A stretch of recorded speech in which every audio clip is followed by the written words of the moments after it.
Hey, Coach. Mac told us yesterday about what kind of transpired after Javante informed you guys Saturday that he was opting out, wasn't going to play. And he said that you guys kind of had to do some redesign or tweaking the offense. Can you kind of take us through that process and how much you would have to tweak not having guys like Javante and Michael there? I'd say 30 carries. Okay, that's what I tell you. Christmas morning, I enjoyed a very good Christmas with 4 kids who wanted to go in 4 different directions, but we had a really good time in the morning, and thankfully, relatives did a good job of supplying them with enough that they were very occupied in the afternoon. And so I spent a lot of Christmas afternoon calling the game based on our game plan against Texas A&M. The 30 carries that I alluded to were the 30 of the 60 or 70 plays that you get in the ball game were kind of geared towards getting him the football one way or the other. And so I called 3 games with Javante in mind, and later on Saturday we found out that he would not be with us. And so, you have to you go make your adjustments. So we've got to take 30 reps and we've got to distribute them and spread them out to the other weapons that we do have. And so, yeah, there was some game plan adjusting going on over the weekend. And, we just kind of put that to the test today in practice, and went very well. So looking forward to having a good week of preparation leading up to Saturday. What have you seen from Josh and British in particular that you like that kind of fit into what you guys typically do anyway?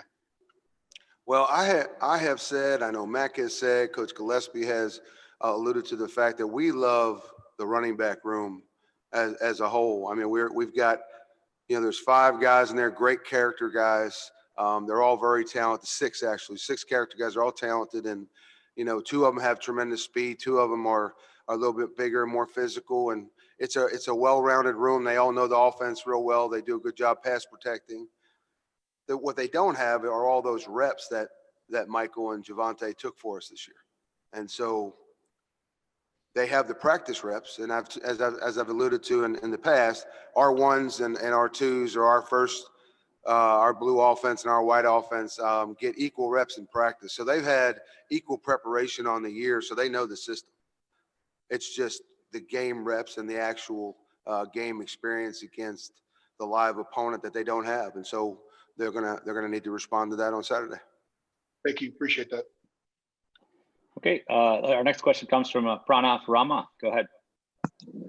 Coach, you just kind of alluded to this, but in terms of your emphasis in practice this week, just because, the bowl game is past Christmas and New Year, and there's a tendency to get, a little loose, how are you going to keep your guys tight, and how are you guys going to make sure that they're doing the right things in practice, and the emphasis this week on that?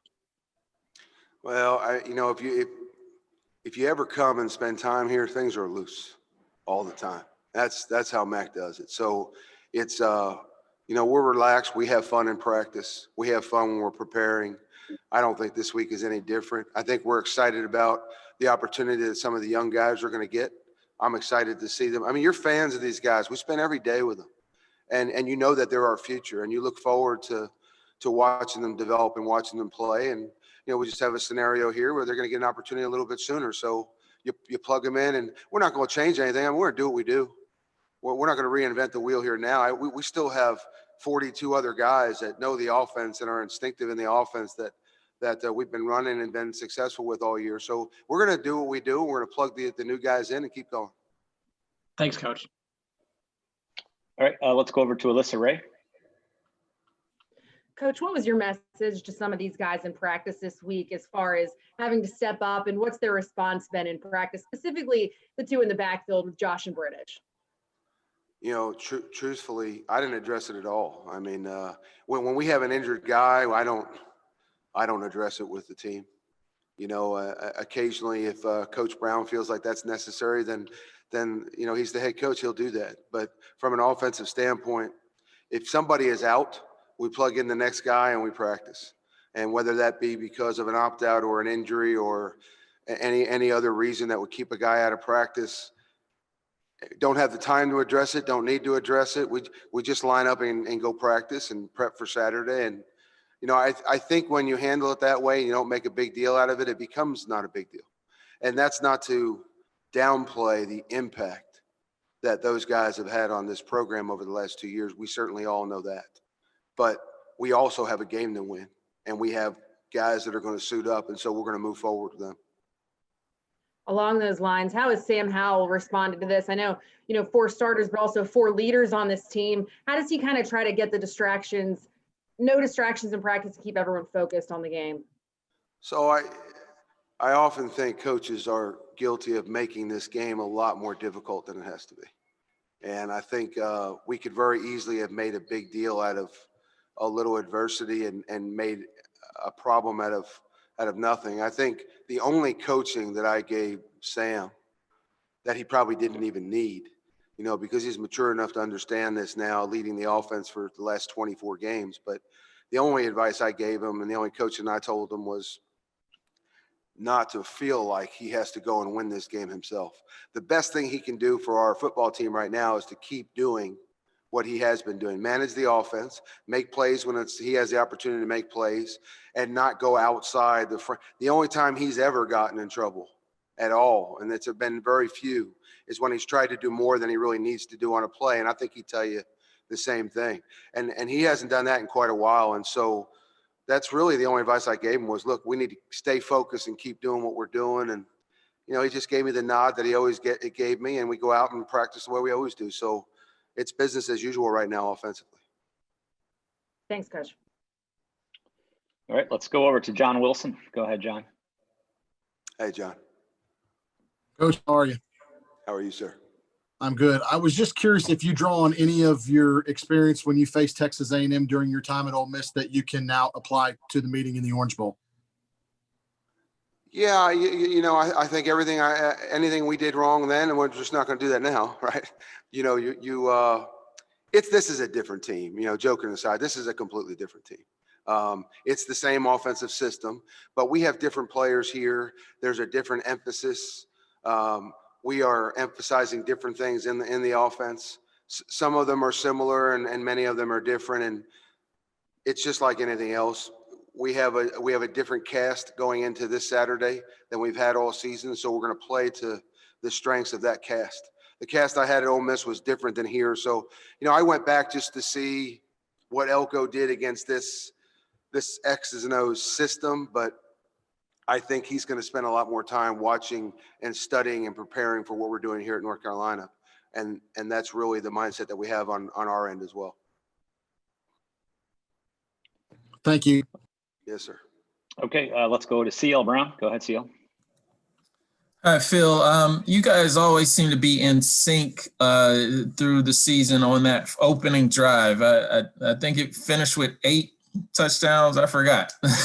It was so many, but you guys are always in sync on that first drive. With having to plug in so many new guys for the starters, is in some way, are you going to be kind of feeling out to get your own chemistry with so many new guys that are going to be plugged in now as starters? CL, truthfully, I'm really not. I think if I did that, I would be making a mistake on my own part. I think that our offense is the offense. The guys are, we still have 8 of them, and then the 5 that we rotate in and out at those other positions that are really good football players and have contributed to all the success that, the 3 that won't be here have had. So do we expect the guys that we're plugging in to be Javonte and Michael and Diami? No, we don't. So what we'll do, the only difference will be is we may distribute the ball to more players because we need to. I don't know if there's a guy on the roster that can tote the ball 30 times the way Javonte could right now with the way he's playing.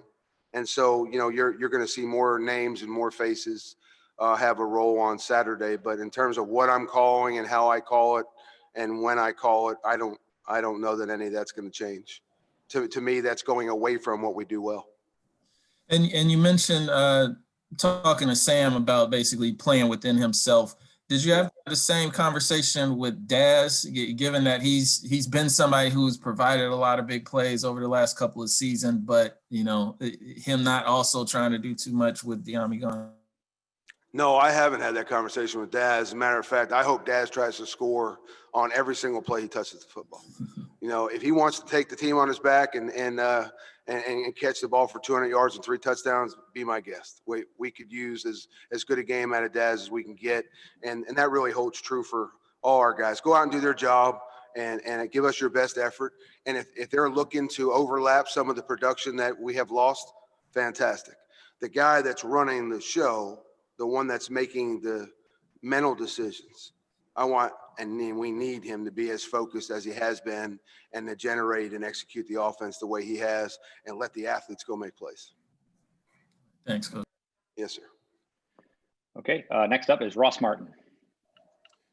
Hey, Phil, it kind of leads to my next question. Who are you kind of looking to replace what Dami could do as a deep threat, as kind of the bigger wide receiver, and he can go long for Sam Well, Howell? I mean, there's 3 receivers that we're very high on. And you have Joffrey Brown's made some big plays this year. And Emory Simmons his role has increased every week as the season has gone on. And he's made some huge plays, especially in the second half of the season. And then, you know, we're going to lean on Antoine Green somewhat in the game as well. So those 3, and you may see some of Justin Olson, those 3 or 4 guys are going to be our wide receiver core. And, you know, in the backfield, you're going to see Elijah. You're going to see Josh Henderson. You're going to see Bruce Brooks. And that's who's here. Those are the guys that know the job. They're the ones we have confidence in. And so those will be the names that you're calling out on Saturday, as opposed to some of the others. How does having a deep threat like Dami, who can really take the top off of defense, help the overall offense? Well, I think, you know, the goal is stretch the defense horizontally pre-snap, stretch them vertically post-snap. And in a perfect world, you'd like to get all 11 guys evenly displaced away from each other, so you're creating space for your athletes. It doesn't work that pretty, but when you have a guy like Diami who can stretch you vertically, it gives us an opportunity to do that to the defense. He's always a huge threat down the field. But as I say, you know, Daz is a huge threat down the field. Emory is a threat down the field. Antoine is. Joffrey certainly is. So we're just going to have to do some of the things that we're used to doing with some different faces. And, you know, the rest of it will still be instinctive to the remaining players on the offense. Thank you. Okay, our next question comes from Adam Smith. Hey, Phil, just touching on what you're talking about to Alyssa's question and CL about Sam and staying focused and playing within himself. Is there any inclination just on your part when you're scripting these plays or just putting your plan in place to give him more responsibility just because you know what you have in him? Just on your end, you know, when you're getting your designs together, do you have that inclination just to put even more on his plate? So I would say, you know, and I always say that our offense is simpler because we want the guys to play instinctively, and that sounds like rhetoric, but that's really how it is. Wherever that level of responsibility from a decision-making standpoint is with Sam, will he have more to do this game? A little bit. I mean, again, why dish up something completely different to a player who's already one of the best at his position?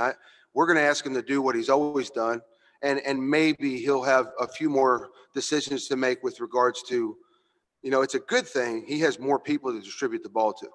You know, when Diami's out there and you have a one-on-one, you kind of know where you're going.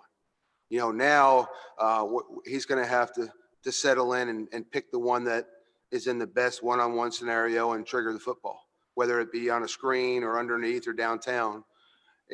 His job doesn't change. It's just the cast that he's playing with will be a little bit different. Their strengths are a little bit different, and so we'll play to their strengths. If we have a really good change of direction underneath guy, we may do a little bit more there with him. If we have another guy that can go downtown, then we'll try to go downtown with that guy. You know, we were so spoiled with Javonte and Michael because both of them were so well-rounded. And we have some well-rounded backs that are going to play Saturday, but some of them are blocking better, some of them are running better, some of them are better receivers, and so we're going to utilize most of them, and we're going to play to their strengths, and I think we can get through a game that way without creating any tendencies because you don't have game 14 to go to. Do you think you guys are even learning stuff about some of the running backs that haven't played as much and the receivers that have played much, even right now at the end of December with just right now in practice, you're learning more about what they can do? I think you're always learning. You know, what I learned today was there was some guys out there that took a lot more reps than they usually get, and they handled it really well. And so that was kind of promising today. But as I've said, the white team that goes in after the blue team gets the exact same amount of reps in practice all week long, and that includes Friday. So those guys have had as much time to prepare for what they do at their skill set, at their position, as the guys that were playing ahead of them. And so I think from knowing the offense and making this cut and that catch and this block and doing all those things, those are things that they know how to do already. And we just have to, you know, they have to understand they've got to go execute and do those things against live competition on Saturday. Okay, today's final question for Coach Longo comes from Ashley Herman. Go ahead, Ashley.